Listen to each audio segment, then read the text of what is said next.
স্বামী কে? স্বামীর সম্মান বোঝেন আপনি? স্বামী কে?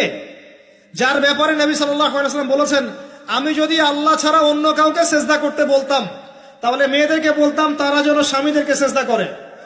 আপনাকে আমি কিভাবে বুঝাবো স্বামী কে, স্বামীর মর্যাদা কোথায়? এগুলো কি ইসলাম মেয়েদেরকে ডমিনেট করছে এগুলো দিয়ে?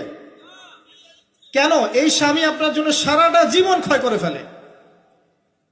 একটা চোর পর্যন্ত, একটা চোর, একটা করাপ্টেড মানুষ, দুর্নীতিগ্রস্ত মানুষ, সে চুরি করে দুর্নীতি করে এনে বাচ্চাকে খাওয়ায়। একটা ধর্ষক পর্যন্ত ওর মেয়েকে আদর করে। পুরুষ মানুষ কি জিনিস কেমন করে বুঝবেন? সারাটা জীবন ক্ষয় করে ফেলায়।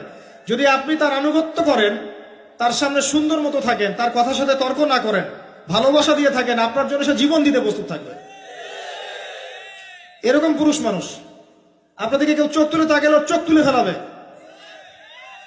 এরকম